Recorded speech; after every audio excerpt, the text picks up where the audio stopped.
Prince wasn't just a musical genius. He was also a fashion icon who revolutionized the way we think about gender, style, and individuality. His fashion choices throughout his career were just as influential as his music, each era showcasing an evolution that reflected his artistic growth, social statements, and his defiance of norms. Let's take a deep dive into how Prince's fashion evolved, starting from his early days in the late 1970s to his final work in the 2010s. I know this week's video was supposed to be about Rick James, and with the whole TikTok ban and also CapCut ban, which I use to pretty much edit all of my videos, it kind of has set us off schedule. So I figured I'd treat you guys with something a little bit more special, and we can continue to our regularly scheduled program. I also want to mention I now have a Patreon. The link is in the description box below. I have some pretty fun content that I'll be posting on there. It'll really be like runway reviews, show reviews, archived videos from the channel. If you've been subscribed for a while, you know there was a whole different format to how I was doing videos before. So I put all of those up on Patreon. There's about 9 videos up. If you want to be a free member, every once in a while, I'll put up a free video. But for now, I do have a tier called Avid Couturian. It is $3 a month. But starting next month for Black History Month, it'll go down to $2 a month. So I definitely think you guys should join in. I also will be going through some of my magazine archives and showing you guys those and doing some very thorough and detailed examining of these magazines. They're pretty old. I think my collection, the farthest it goes back is 2011. I know, right? Old, really? But yes, 2011 fashion is definitely different from 2025 fashion. So yeah, that's all, just a little self-plug, but let's hop right into this video. 1978, the birth of a Prince. Prince's debut album, For You, introduced the world to the artist's bold yet reserved approach to fashion. In the late 1970s, Prince wasn't quite the flamboyant and androgynous figure we come to know. You know, he was still finding his identity. A nod to the 1970s glam aesthetic, but there's still a slight element of androgyny present, so his dark curly hair and serious expression suggest quite a confidence, but it's like a quiet confidence. So this look is pretty polished, but he doesn't yet scream the boldness we'll see in the later years. The early Prince was already making a subtle statement. Fashion could be elegant yet unconventional. 1980, the birth of boldness. By the time Dirty Mind dropped, Prince had completely reinvented himself. The album cover showcased him wearing a barely there trench coat, a jockstrap, and an unbuttoned shirt. He was unashamedly sexual and experimental, which I think we all really love about him. The style was a sharp contrast to the mainstream masculinity of the time. This was the beginning of Prince's fearless and androgynous style. He'd become known for mixing masculine and feminine elements, wearing high heels and tight pants, and experimenting with makeup. He didn't just challenge sexual norms with his music. He completely blurred gender lines with his look. 1981, gender fluidity and the military influence. Prince's Controversy album was a continuation of his exploration of sexual identity and defiance of societal norms. His fashion in this era leaned heavily into military-inspired looks, blending uniforms, leather, and military jackets with his signature high heels. The early 80s saw him layering bold prints and accessorizing with large statement jewelry, and the look was undeniably futuristic and rebellious. This period cemented Prince as someone who didn't just push boundaries in his music, but also in how he chose to present himself to the world. He also continued to embrace unisex fashion, skin-tight pants, ruffled shirts, and tailored jackets that transcended gender norms, emphasizing both his masculinity and femininity simultaneously.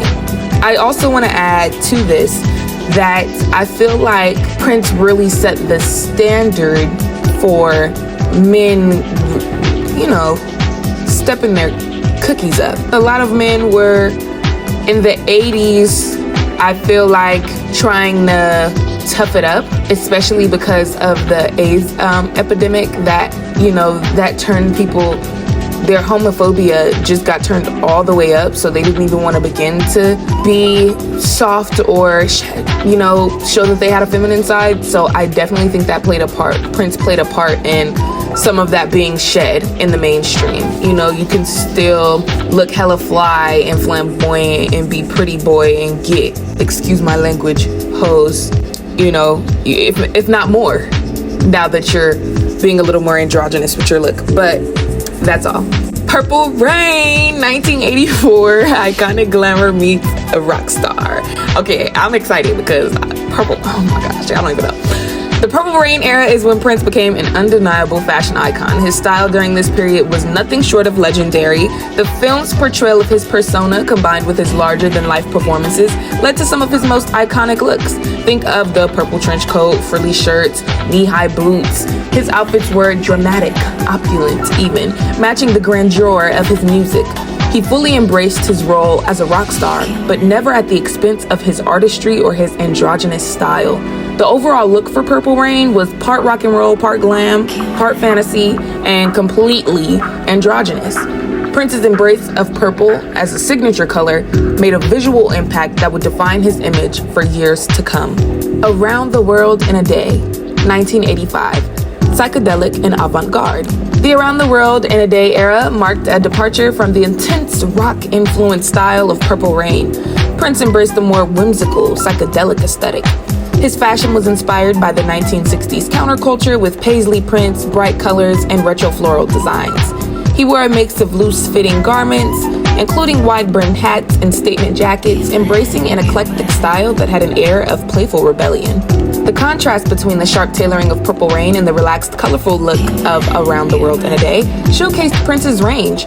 He could effortlessly switch from polished rock to a free-spirited artist with a deeper conceptual edge. Sign of the Times, 1987. Love this album, by the way.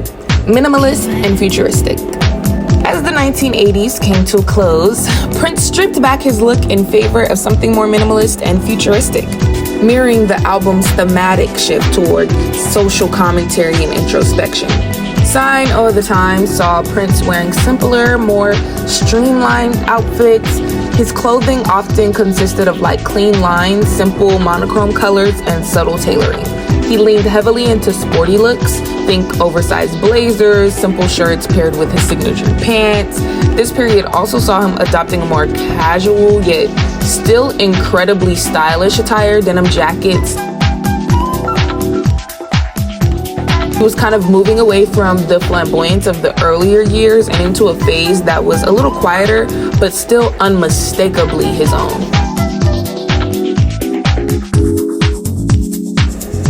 Lovesexy, 1988.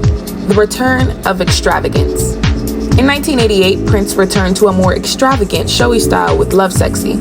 His fashion choices in this period were brightly colored and unapologetically bold, reflecting the playful, sensual energy of the album. He embraced tight, figure-hugging clothes, think tight pants, bright jumpsuits, and even thigh-high boots. His body became part of his statement, and his use of color was once again vivid and eye-catching. His fashion in the Lovesexy era wasn't just about the clothes necessarily, it was about self-expression, and he leaned into his fully whimsical and theater ensemble. Diamonds and Pearls, 1991. Luxury and elegance. By the early 90s, Prince's fashion evolved yet again, this time toward a more refined, luxurious aesthetic. Diamonds and Pearls marked a sophisticated yet bold chapter in Prince's fashion journey. He paired sharp, tailored suits with polished accessories, diamond-studded jewelry, silk shirts, and luxurious fabrics. The look was suave and elegant, but still had his signature edge. His transition from androgynous looks to more classic masculine silhouettes showed his ability to remain at the forefront of fashion, blending opulence with his own personal flair. The Rainbow Children, 2001. Spiritual and vintage influence. As Prince entered the 2000s, his style took on a spiritual, almost mystical quality. The Rainbow Children album, released in 2001, it marked a period where Prince's fashion choices were influenced by vintage styles and more modest yet still artistic silhouettes. He embraced religious motifs, flowing garments, and more neutral, earthy tones, reflecting his spiritual journey. He continued to wear a mix of tailored suits and loose robes, showing a shift toward a more grounded, meditative approach to self-presentation, while still holding on to the boldness and intricacy that had defined his fashion choices throughout his career before. 3121, 2006. Sleek, polished, and contemporary. By the time of 3121, Prince had embraced a sleek, modern aesthetic that blended his past with the present. His wardrobe in this era featured sharp tailoring, again slim-fitting suits, polished but futuristic accessories this time, usually like a black or a deep jewel tone, and he'd adopted a refined minimalist style once again. So this kind of is where theme comes in. He has a few different themes, but he's had so many different eras, which I miss with artists, that every time a new era comes, you don't know what it's gonna land on when it comes to his style. Is he gonna come out with something completely different, or is he gonna give us something we've seen before but in a completely different presentation or a completely different style? And that's kind of what this was. This was like all of him coming together to create this really dope contemporary look. His hair was shorter, his outfits were simpler, but there was no mistaking his presence. You know, the clothing spoke volumes without ever needing to scream for attention. We just knew this was him. As we all know, Prince's fashion was as multifaceted as his music. Always changing, always pushing boundaries, and always unapologetically him. From the bold experimentation of Dirty Mind to the refined elegance of Diamonds and Pearls, his wardrobe was a mirror of his musical journey, reflecting his evolution as an artist and a cultural icon. Through every phase of his career, Prince used fashion to break down barriers, to challenge conventions, and to express his truest self. And that, perhaps, is the most enduring legacy of his style. It was always about freedom. Freedom to be bold, free, and totally and completely unique. You will be greatly missed, Prince, or the artist formerly known as. I hope you guys enjoyed today's episode of Let's Talk Couture. We will be back with Rick James next week. I'm sorry, guys. I'm trying to get some of the men's in there. I'm trying to get them their appreciation because I could do women's fashions all day. We are trying to be as multifaceted as Prince, okay? So next week we have Rick James, and then we're going to follow that up with Cher. I think we will have some great things up there, and continue to stay tuned with Let's Talk Couture, the future of the fashion channel.